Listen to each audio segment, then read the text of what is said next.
নমস্কাৰ, মই প্ৰাঞ্জলে আপোনালোক সকলোকে স্বাগতম জনাইছোঁ অন্য এটা ভিডিঅ'লৈ। আশা কৰিছোঁ নিশ্চয় আপোনালোক সকলো ভালে আছে।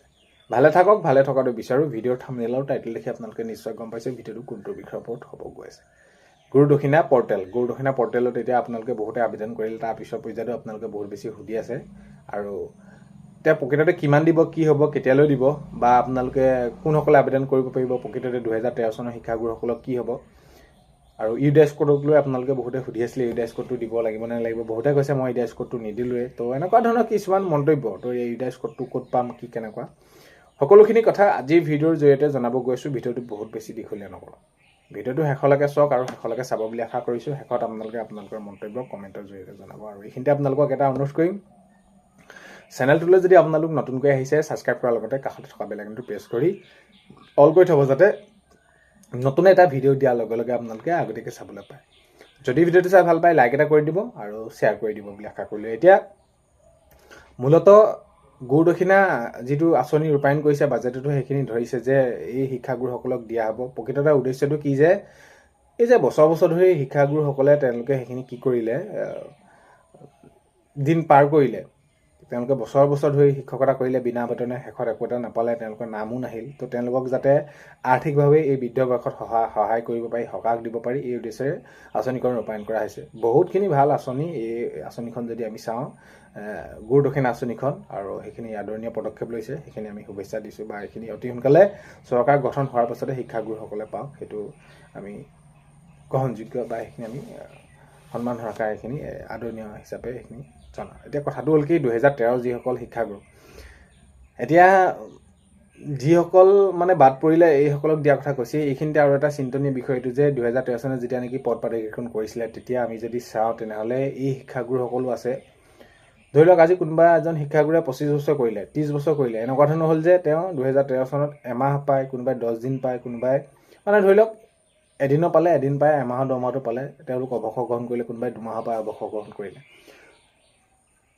সেইখিনিক দিয়া কথাটোতো কোৱা নাই। তো এতিয়া কৈছে যে যিসকল বাদ পৰিলে, এতিয়া যে সেই শিক্ষাগুৰুসকল এমাহৰ পৰা 2 মাহৰ পৰা অৱসৰ গ্ৰহণ কৰিলে, আজিৰ তাৰিখততো তেওঁলোকৰ হিচাপটোতো একেবাৰে নোপোৱা হিচাপেই। 2 মাহৰ দৰমহা পালে বা কোনোবাই এমাহৰ দৰমহা পালে, তেওঁলোকৰ অৱস্থাটো আজি কি। তো যাতে এই যি আবেদন কৰিছে, বহুতে কমেণ্ট কৰিছে যে মই 2 মাহৰ পাইছিলোঁ, 4 মাহৰ পাইছিলোঁ, ময়ো আবেদন কৰি দিছোঁ, কৰিব পাৰি নে নোৱাৰি বহুতে সুধিছিলে। আবেদন কৰিব পাৰি। তাত আপোনালোকে সেইখিনি সকলোখিনি ফৰ্ম ফিল আপ কেনেকৈ কৰিব পাৰে, য'ত আপোনালোকে অনলাইন কৰিব, তাতে আপোনালোকে সেইখিনি মাত্ৰ আপোনালোকৰ চাৰ্টিফিকেট, আপোনালোকৰ স্কুল নাম, যদি এমালগেমেশ্যন হৈছে সেইখিনি, আৰু বাকী ইউডাইচ কোড, সেইখিনি আপোনালোকৰ দিলে, বাকীখিনি পাৰ্চনেল সকলোখিনি আপোনালোকৰ ডকুমেণ্ট যদি আছে, সেই যিজন অনলাইন কৰি দিয়ে তেওঁৱে সেইখিনি সকলোখিনি কৰি দিব। তাত আপোনালোকৰ মাথা মৰা কোনো দৰকাৰ নাই। বিশেষকৈ কিন্তু ইউডাইচ কোড বা ডাইচ কোডটো আপোনালোকে সেইটো বিচাৰি দিব লাগিব, বা যদিও বিচাৰি নিদিয়ে, তেওঁলোকে যিসকলে অনলাইন কৰিছে সেইখিনিয়ে সোধা পোছা কৰি কাৰোবাক সেইটো আপোনালোকে ওলাই দিব। ইউডাইচ কোডটো বা ডাইচ কোডটো এইকাৰণে বিচাৰিছে যে, কাৰণ কেলৈ সেইটো যদি আপোনালোকৰ কোডটো থাকে, তেতিয়া আপোনালোকৰ স্কুলখন যেতিয়া নামটো দিব, তাত ট্ৰেক কৰোঁতে সুবিধা হ'ব। সেইটো শিক্ষামন্ত্ৰী ডাঙৰীয়াই জনাইছিলে, ৰণোজ পেগু ডাঙৰীয়াই। তেতিয়া কথাটো হ'ল কি, এতিয়া এই শিক্ষাগুৰুসকল যিসকলে তেনেদৰে বাদ পৰি আছে, এই যে এমাহ 2 মাহৰ পায়, এই শিক্ষাগুৰুসকলক কি হ'ব, আবেদন কৰি দিছে, কৰিব। কিন্তু এইখিনিতে জনাওঁ যে যিহেতু শিক্ষামন্ত্ৰী ডাঙৰীয়াই কৈছে যে তেনেদৰে যিসকলৰ প্ৰভিঞ্চিয়েলাইজৰ নাম আহিছিলে তেওঁলোকে আবেদন কৰিব নোৱাৰিব। কিন্তু এতিয়া কথাটো হ'ল কি, উদ্দেশ্যটো কি, যে এই শিক্ষাগুৰুসকলক সহায় কৰা, যিসকলে নাপালে। এতিয়া 2 মাহ পোৱা, এমাহ পোৱা শিক্ষাগুৰুসকলেতো তেওঁলোকে তাৰপাছত আৰু কোনো ধৰণৰ নাপালেগৈ, তেওঁলোকেতো নাপালেগৈ আৰু কোনো ধৰণৰ। তো এই শিক্ষাগুৰুসকলেও বহুতে আবেদন কৰিছে। এইটো কথা ক'ম যে এই শিক্ষাগুৰুসকলকো তেওঁলোকক যদি এটা সঁচাকৈ সুবিধা কৰি দিয়ে, সুবিধা এই আঁচনিৰ জৰিয়তে সাঙুৰি লওক, বহুতখিনি সুবিধা হ'ব। বাৰু যি কি নহওক, এতিয়া বহুতে সুধি আছিলে যে কিমান পৰিমাণ দিব ধন, কিমানকৈ তেওঁলোকক সেইখিনি দিয়া ব্যৱস্থা গ্ৰহণ কৰিছে। এতিয়া শিক্ষামন্ত্ৰী ডাঙৰীয়াই সেইটো মন্তব্য কৰি কৈছে যে যেতিয়া অনলাইন আবেদন হোৱাৰ পাছত সেইখিনি যেতিয়া মুঠ কিমানে আবেদন কৰিছিলে সেইটোৰ ওপৰত ভিত্তি কৰিয়ে গুৰুদক্ষিণা সেইটো পৰিমাণটো দিয়া হ'ব বুলি শিক্ষামন্ত্ৰী ডাঙৰীয়া বা মাননীয় মুখ্যমন্ত্ৰী মহোদয় ডাঙৰীয়াই সেইখিনি মন্তব্য কৰিছে।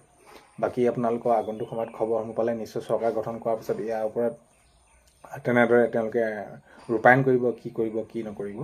তো দেখা যাওক কি হয় নহয়, আগন্তুক সময়ত গম পোৱা যাব। আৰু কিমান পৰিমাণেৰে হয়তো এককালীন দিয়াৰ লগে লগে অলপমান, বিশেষকৈ কোনোবা এজন 20 বছৰ 30 বছৰ এজন শিক্ষকে যদি শিক্ষকতা কৰি তেওঁ ধৰি লওক 1 লাখ 2 লাখ পালে কি কামত আহিব অৰ্থনীতিৰ ফালৰ পৰা বা তেওঁলোকে বৃদ্ধ বয়সত কিবা এটা তেওঁলোকে সেইখিনি এটা সমস্যাবোৰ সমাধান কৰিব পৰাকৈ পালেহে তেওঁলোকৰ এককালীন এটা তেওঁলোকৰ সুবিধা হ'ব তো দেখা যাব কি কেনেধৰণৰ বাকী আপোনালোকে ইউডাইচ ডাইচ কোড দিবই লাগিব তেতিয়া আপোনালোকৰ যি ট্ৰেক কৰাত সুবিধা হ'ব তো দেখা যাওক কি হয় কেনেধৰণৰ 2013 হওক 21 হওক বা যিসকল তো শিক্ষামন্ত্ৰী ডাঙৰীয়া ইয়াৰ ওপৰত সকলোখিনি জনাইছে কেনেদৰে কি কৰিব পাৰি আৰু আপোনালোকে আবেদন কৰিবলৈ বোলে সকলোখিনি কথা গমেই পাব মুঠৰ ওপৰত এই যে শিক্ষকসকলৰ যাতে অৱস্থাটো যি এতিয়া বৃদ্ধ বয়সত হৈছে সেইখিনি তেওঁলোকক যাতে সাঙুৰি লৈ এটা সুব্যৱস্থা কৰি দিব পাৰি এই জৰিয়তে এইখন আঁচনি ৰূপায়ণ কৰা হৈছে বাকী ভেঞ্চাৰ পৰ্যায়ৰ যিসমূহ বিদ্যালয় আছে অতি সোনকালে এইখিনি প্ৰাদেশিকৰণ কৰক সমস্যাসমূহ সমাধান হওক সেইটোৱে আমি সকলোৱে বিচাৰি আছোঁ ভিডিঅ'টো শেষলৈকে চোৱাৰ বাবে ধন্যবাদ অন্য এটা ভিডিঅ'তে লগ পোৱাৰ কাৰণে